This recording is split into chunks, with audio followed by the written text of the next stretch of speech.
puissions partager quelque chose à manger, boire et rester en famille et parler. Amen, amen. Mais la Bible déclare que chaque chose en son temps.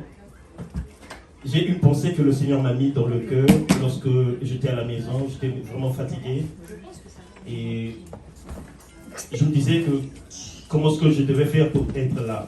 Mais Dieu m'a fait grâce lorsque j'étais en train de me reposer pour au moins 5 minutes. J'ai eu cette pensée. Je vais la partager avec vous. Nous allons lire dans le livre de... Avant que je puisse... à la fin, je saurai comment parler pour la famille. Nous allons lire dans le livre de Juges. Juges chapitre 6, du verset 11 à 16. C'est ce que le Seigneur m'a mis à cœur. Nous allons lire Juges chapitre 6, verset 11 à 16. La Bible dit ceci. Merci beaucoup. Puis vint l'ange de l'Éternel et il s'assit sous le térébinthe d'Ophar, qui appartenait à Joas, de la famille d'Abiézer. Gédéon, son fils, battait du froment au pressoir pour mettre à l'abri de Madian. L'ange de l'Éternel lui apparut et lui dit, « L'Éternel est avec toi, vaillant héros. » Gédéon lui dit, « Ah, mon Seigneur, si l'Éternel est avec nous, pourquoi toutes ces choses nous sont-elles arrivées?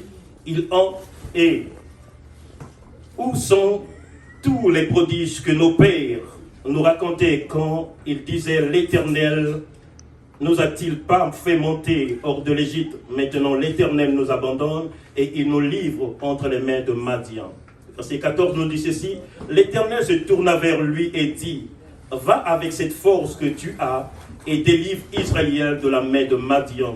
N'est-ce pas moi qui t'envoie? » Gédéon lui dit, « Ah, mon Seigneur, avec quoi délivrerai-je Israël? Voici ma famille est la plus pauvre de Manassé et je suis le plus petit de ma maison, de la maison de mon père. » L'Éternel lui dit, « Mais je serai avec toi et tu battras Madian comme un seul homme. » Amen, amen. Cette parole nous paraît tellement contradictoire par rapport à ce que j'ai eu, mais par rapport à l'exégèse que Dieu est en train de me donner, s'il y a un thème à donner ce soir, c'est que sois prêt pour ta grandeur. Amen, amen. Sois prêt pour ta grandeur. Pourquoi je l'ai eu? Je ne sais pas pourquoi le Seigneur me l'a donné, mais j'ai pensé, je voulais mettre ça ensemble avec Emerlon qui est, ça dit, dans cette cape. Nous savons que c'est son anniversaire, très souvent dans ce temps-ci, donc je savais, et notre enfant que nous avons dédié entre les mains du Seigneur. Ici, dans le contexte, la Bible est en train de nous parler d'une histoire que nous connaissons tous. Gédéon, c'était un jeune garçon de Manassé, et en ce temps-là, il y avait un problème en Israël. En Israël, parce que les Israélites ont abandonné leur Dieu, et Dieu les avait livrés pendant 7 ans. Et lorsque nous voyons par rapport à la grandeur, ce n'est pas nos diplômes qui font un homme qu'il soit un grand. Ce n'est pas nos titres qui sont attachés à notre grandeur. Notre grandeur est attachée avec le Seigneur des armées. Si tu n'es pas attaché avec Dieu, quels que soient tes diplômes, quelles que soient tes études que tu as faites, tu ne pourras pas vivre la grandeur. Et Dieu a fait ces choses selon ses pensées. Mais dans l'histoire que nous venons de lire, la Bible est en train de nous dire que Gédéon était en train de travailler. Mais lorsqu'il était en train de travailler, il y a un ange qui est apparu à Gédéon. La fille avait compris cela. Mais parce que ça c'est sa troisième année à l'université, mais qu'est-ce qu'elle est venue me dire après là? Elle est venue me dire, papa, mes 9 camarades étaient déjà dans l'occultisme. Je fais sortir 3, mais les 6 ne veulent pas sortir. On leur a donné, bien aimé dans le Seigneur, on leur a donné des choses à faire. Bien aimé, c'est compliqué. Donc je ne peux pas emmener ça trop loin pour dire ceci, bien aimé dans le Seigneur. Lorsque tu montres à tes enfants la voie du Seigneur, lorsqu'ils vont grandir, ils ne vont pas se détourner. Amen, amen. C'est de la même façon que Salomon avait dit, montre l'enfant le chemin du Seigneur, lorsqu'il va grandir, il ne va pas s'en détourner. Donc c'est notre responsabilité en tant que notre communauté, nous devons être soudés. La deuxième des choses, je vais dire que nous devons être soudés. Pourquoi nous devons être soudés? Parce que seuls nous ne pouvons rien. Mais lorsque nous sommes ensemble, nous avons une force.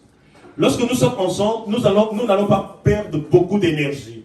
Lorsque nous sommes ensemble, nous allons perdre seulement moins d'énergie. C'est comme si une femme et un homme. La femme achète sa parcelle et va construire au niveau du Congo. Le mari aussi achète sa parcelle, il va construire au niveau du Cameroun ou bien quelque part. Bien-aimés dans le Seigneur, vous allez perdre beaucoup de temps. Le temps que vous devez faire, ça devait être un petit temps, mais ça devient un long temps. Amen, amen. Donc pour dire ceci, nous devons savoir que lorsque nous sommes ici, bien-aimés dans le Seigneur, surtout les couples, vous devez être ensemble. Vous devez être ensemble pour faire grandir vos enfants. Voilà pourquoi j'ai aimé Emerland. J'ai pris toujours son exemple depuis que j'étais venu ici aux États-Unis. C'est lui qui était en train de nous montrer le chemin. On était là, il était là, jeune chauffeur, mais on était en sécurité. Donc, ensemble, nous ferons des espoirs. Mais nous devons comprendre que dans la famille, mettez d'abord Dieu devant. Pour nous, vos enfants, mettez Dieu devant. Amen. Amen. Parce que chacun de nous a sa destinée devant le Seigneur. Pierre de venir au monde avec nous, bien-aimé dans le Seigneur, Dieu a la pensée pour lui. Si Dieu appelait Gédéon vaillant héros, et à la fin, il lui dit, va avec la force que tu as, tu battras Madian comme un seul homme. Cela revient à dire, avec Dieu, on peut faire des espoirs. Amen, amen. Donc, ce n'est pas tes diplômes que je disais, ce n'est pas ton travail qui fera ta grandeur, mais celui qui fera ta grandeur, c'est Dieu. Parce que c'est Dieu qui connaît ses voies, il te mettra dans ses voies. Amen, amen. Mais maintenant, par rapport à ça, il y a une pensée qui me vient à l'esprit, là où la Bible déclare dans Jérémie chapitre 21, et non de malheur pour nous donner un avenir et de l'espérance. Pourquoi je l'ai dit? Que ta grandeur est sur le point d'éclore. C'est parce que je voulais te donner seulement cette pensée de mettre d'abord Dieu devant et Dieu mettra ta famille aussi devant. Parce que Dieu agit avec nous dans les générations. Dieu n'agit pas avec un homme, c'est-à-dire seulement sa génération. Mais Dieu agit pour des générations et des générations. Voilà pourquoi la Bible déclare ceci. Lorsque Dieu bénit, il bénit au centuple. Il bénit par des générations. La Bible déclare ceci. C'est la bénédiction de l'Éternel qui enrichit et il ne le fait sur aucun chagrin. Amen, amen. Et Merlin, je vais dire ceci. Et Madame Emerland. C'est-à-dire, lorsque tu mets Dieu, si Dieu est ta priorité, Dieu fera de son mieux de te mettre aussi sa priorité. Voilà pourquoi il a dit, j'honore ceux qui m'honorent et il a dit, j'honore ceux qui m'honorent. Amen, amen. Donc pour dire ceci, bien-aimé dans le Seigneur, chacun de nous est dans la pensée de Dieu. Dieu est avec nous. Mais si et seulement si aujourd'hui, nous n'arrivons pas à vivre la grandeur de Dieu, c'est parce que certainement que nous avons abandonné notre Dieu. C'est comme les enfants d'Israël, ils ont abandonné Dieu. Mais qu'est-ce que Dieu a fait? Dieu ne les avait pas abandonnés. Il était avec eux.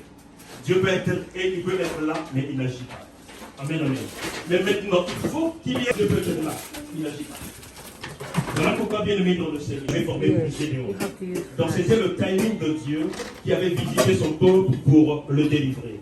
Donc dans n'importe quelle chose que nous sommes en train de faire dans la vie, bien aimé dans le Seigneur, la première des choses, ce que nous devons faire, à reconnaître ce que je vais parler ici,